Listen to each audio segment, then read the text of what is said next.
ce que je peux dire, c'est que nous, dans le cadre de l'agriculture, nous avons ces dernières années beaucoup travaillé avec la coopération espagnole.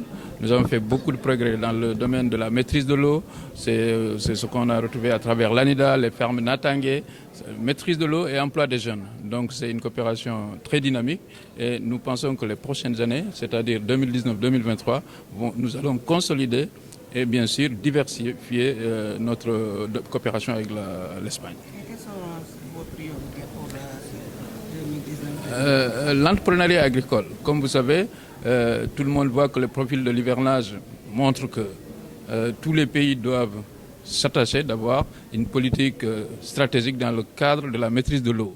Nous avons déjà fait pas mal de choses dans le domaine de la maîtrise de l'eau, ce qui nous permet d'avoir, par exemple, des exportations en horticulture, même en contre-saison. C'est clair qu'il faut que nous insistions sur la maîtrise de l'eau avec la coopération espagnole. Avec l'entrepreneuriat agricole aussi, on a donné un exemple de ferme où on a des milliers d'emplois par jour durant la contre-saison. Donc nous allons bien sûr renforcer cela pour que l'agriculture soit pourvoyeuse d'emplois stables et d'emplois qui permettent à notre jeunesse de s'épanouir. Donc nous, pour le moment, avec l'ANIDA, par exemple, on a les régions, surtout la Casamance et l'Est. Évidemment, l'idée, c'est de mettre tout ça à l'échelle et de couvrir l'ensemble du Sénégal. Merci, madame. La coopération espagnole a une longue histoire au Sénégal depuis les années 90, mais c'est l'année 2004 que le bureau de la coopération espagnole a été ouvert à Dakar. Donc on fait 15 ans on fête le 15e anniversaire du bureau de la coopération espagnole qui va bien sûr renforcer cette coopération à partir de ce moment-là. Donc au cours de ces 15 d'années, on a eu un premier cadre d'association pays et on a appris des leçons. Et au cours de l'année 2018, on a beaucoup travaillé ensemble, c'est-à-dire avec une méthodologie très participative, avec le ministère de l'économie, du plan, de la coopération, les partenaires institutionnels sénégalais de plusieurs ministères et agences, aussi les ONG espagnoles, les régions espagnoles, bref, tout ce qui travaille au Sénégal. Et on a établi quels étaient les points forts de notre coopération jusqu'à présent, là où on a eu plus de bons résultats, et on a décidé de renforcer cela pour les années à l'avenir. Donc pour la période 2019-2023, en s'alignant d'une façon chronologique de temps avec le PAP2, le programme d'action prioritaire du gouvernement du Sénégal. Donc cette deuxième phase du plan Sénégal émergent.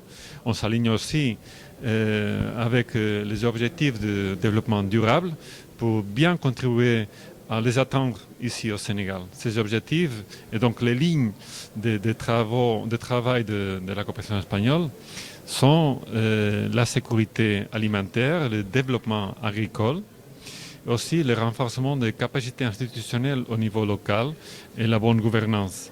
On va aussi beaucoup travailler dans le domaine de eau et assainissement et, comme j'ai dit, de sécurité alimentaire et l'énergie, surtout l'énergie solaire dans les régions agricoles. Et on va avoir une approche sur l'égalité des genres très forte dans toutes nos actions, dans tous ces secteurs que je viens de mentionner. C'est là pour dire que le renforcement est aussi en matière de fonds.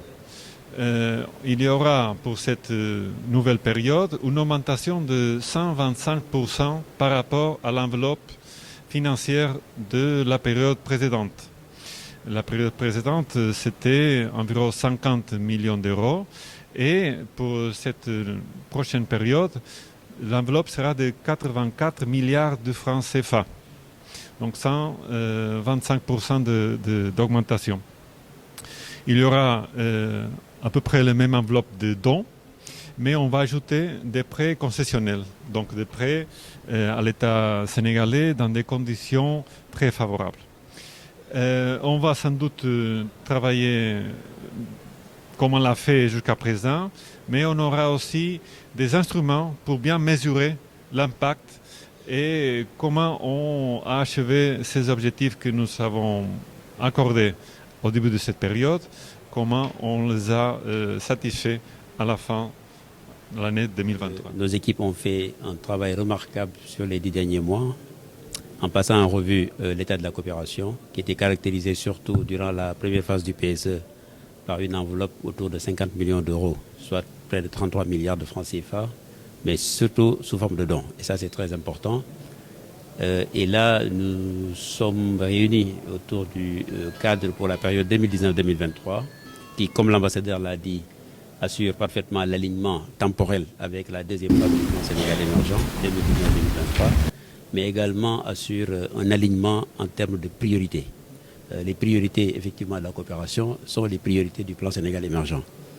Et comme l'ambassadeur l'a dit, cette deuxième phase, 2019-2023, du cadre de cette phase de la coopération sera marquée par une augmentation très significative de l'enveloppe qui passe de 50 millions d'euros à 128 millions d'euros, soit 84 milliards de francs CFA. Et effectivement, en termes de secteur, cela permettra, comme le disait le ministre tout à l'heure aussi, de renforcer toujours le développement rural, la gestion des ressources naturelles, la sécurité alimentaire, l'énergie, le développement du secteur privé, etc. Ça, c'est un axe fort qui colle parfaitement à l'axe 1 du PSE. Ensuite, vous avez le deuxième pilier qui va être autour de l'éducation, autour de la santé, de la protection sociale, qui colle parfaitement également avec l'axe 2 du PSE. Et un troisième pilier va être consacré autour de la gouvernance, mais aussi des questions de sécurité. Et ça, évidemment, c'est parfaitement aligné avec l'axe 3 du plan Sénégal émergent. Manquement, en fait, c'est trop dire, peut-être manquement. C'est-à-dire qu'on ne peut jamais avoir la perfection, quel que soit ce que c'est. Maintenant, évidemment, quand vous faites l'évaluation, vous pouvez avoir des petits gaps, peut-être en termes, par exemple, de suivi, où on prend la décision de renforcer davantage ce volet, etc. Mais il n'y a pas de manquement en tant que tel. Surtout, je vous ai dit tout à l'heure que c'était essentiellement marqué par des dons. Et ça, vraiment, c'est ce que nous recherchons.